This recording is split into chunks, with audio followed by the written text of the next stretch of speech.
आशा भगवती व्रत। यह व्रत स्त्रियों को श्राद्धों में ही आश्विन कृष्ण पक्ष की अष्टमी से प्रारंभ कर 8 दिन तक करना चाहिए। अष्टमी के दिन गोबर मिट्टी से रसोई घर के 8 कोनों को पोते और आशा भगवती की कहानी सुने। फिर 8 कोनों पर 8-8 दूब, 8-8 पैसा, 8-8 छिटकी, 1-1 सुहाली तथा 1-1 फल चढ़ावे और 8-8 काजल की बिंदी रखे। 8 कोनों पर 1-1 दीपक जलावे। इस प्रकार नित्य प्रति 8 दिन तक पूजा करें और कहानी सुने। 8वें दिन 1-1 सुहाग पिटारी 8 कोनों पर चढ़ावे और इस दिन व्रत भी रखे। व्रत वाले 8वें दिन 8 सुहाली का बायना काटकर सासू जी को दे देवे और स्वयं भी 8 सुहाली तथा फल एक समय खाकर व्रत रखे। इस प्रकार यह व्रत 8 वर्ष तक करे। 90 में उचमन करे। उपयुक्त विधि अनुसार पहले आशा भगवती का पूजन करना चाहिए। इसके लिए 9 सुहाग पिटारी मंगावे जिसमें सुहाग की सभी वस्तुएं होवे। फिर 8 सुहाग पिटारी तो 8 कोनों पर चढ़ा देवे और 1 सुहाग पिटारी अपनी सासू जी के पाय लगकर दे देवे। 8 सुहाग पिटारियों में 1-1 सुहाली भी रख देवे। इसके बाद 8 सुहागिन ब्राह्मणियों को भोजन कराकर प्रत्येक को 1-1 सुहाग पिटारी व दक्षिणा दे देवे। आशा भगवती की पूजा करने के बाद कहानी सुननी चाहिए। व्रत की कथा। हिमाचल नाम का एक राजा था जिसके 2 लड़कियां थीं। एक का नाम गौरा और दूसरी का नाम पार्वती था।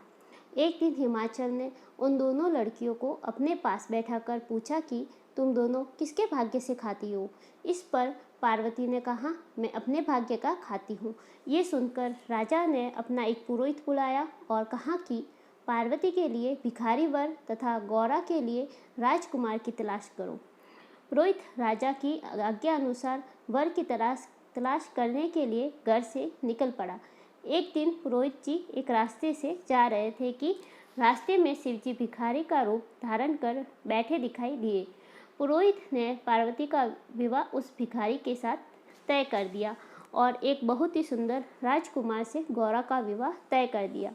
थोड़े ही दिनों के बाद जब गौरा की बारात आई तो राजा ने उनका खूब सम्मान किया और साथ में बहुत सा दहेज भी दिया। लेकिन जब पार्वती की बारात आई तो राजा ने कुछ भी सत्कार नहीं किया, केवल कन्यादान देकर पार्वती को विदा कर दिया। शिवजी पार्वती को लेकर कैलाश पर्वत पर आ गए। पीछे पीछे जब पार्वती चलती जाती तो जहाँ कदम रखती वहाँ की घास जल जाती। यह देखकर शिवजी ने पंडितों को बुलाया और इसका कारण पूछा। तब पंडितों ने सोच विचार कर बताया कि पार्वती जी और उनकी भाभियाँ आशा भगवती का व्रत करती थी। उनकी भाभियों ने अपने अपने पियर माँ के घर जाकर उचमन व्रत किया, किंतु पार्वती ने उचमन नहीं किया। यदि पार्वती जी भी अपनी माँ के घर जाकर व्रत और उचमन करें तो सब दोष दूर हो जाएंगे। इस प्रकार पंडित के बताने पर शिवजी और पार्वती जी खूब कपड़े और गहने पहनकर पार्वती जी के पियर चलने को तैयार हुए। कुछ दूर जाने पर उन्होंने देखा कि एक रानी के बच्चा होने वाला है, वह बहुत कष्ट में पड़ी है। यह देखकर पार्वती जी शिवजी से बोली, हे नाथ, बच्चा होने में बहुत कष्ट होता है, अतः आप मेरी कोख बंद कर दो।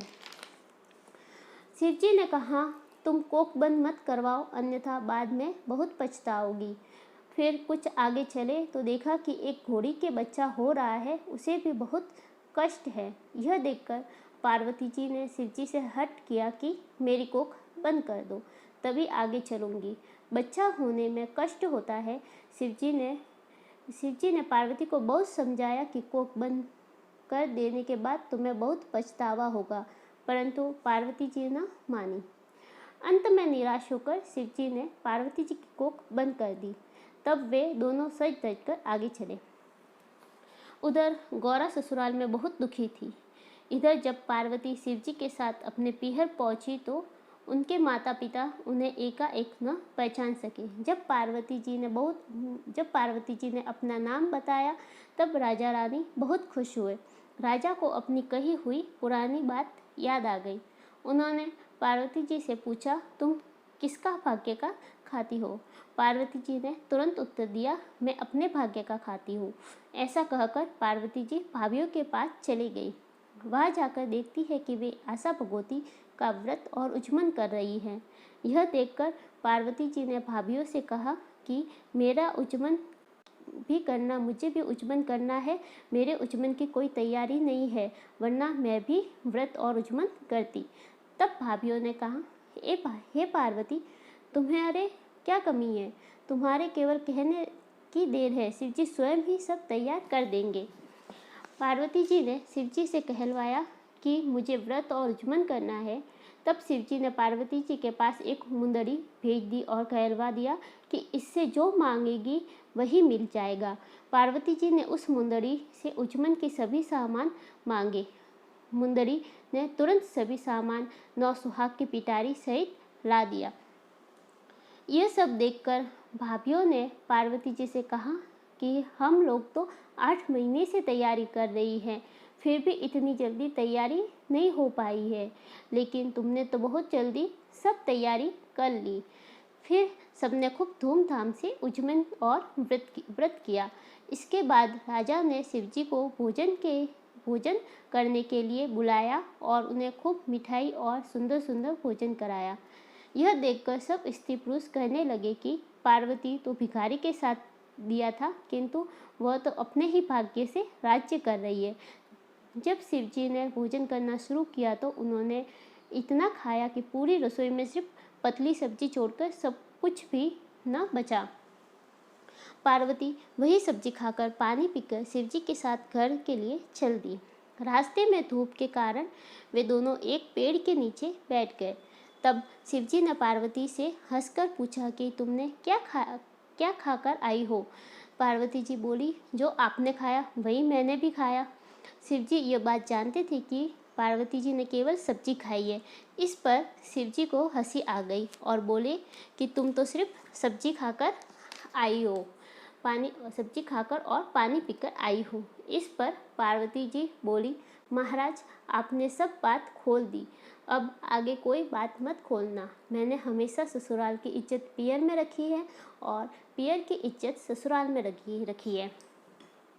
थोड़ी ही देर बाद उठकर जब आगे चले तो सूखी घास पर पार्वती के पैर पड़ते ही वह हरी हो गई। जब और आगे बढ़े तो देखा कि एक घोड़ी के पास उसका बच्चा खेल रहा है। वह देखकर पार्वती जी बोली, महाराज मेरी भी कोख खोल दो। तब शिवजी ने कहा, मैंने तो पहले ही बहुत मना किया था कि कोख मत बंद करवाओ, अब कैसे खोले? जब ये दोनों और आगे बढ़े तो देखा रानी यमुना पूजन के लिए जा रही हैं। यह देखकर पार्वती जी ने पूछा, महाराज ये कौन है? शिवजी ने कहा, यह वही रानी है जो कष्ट में पड़ी थी, इसके लड़का हुआ है। तब तो पार्वती शिवजी से हट पकड़ गई कि मेरी भी कोख खोलो। पार्वती जी के हट देखकर शिवजी ने मैल से गणेश जी को बनाया। सब नेकचार करके पार्वती जी ने यमुना पूजन किया। तत्पश्चात पार्वती जी बोली, मैं तो सुहाग बांटूंगी।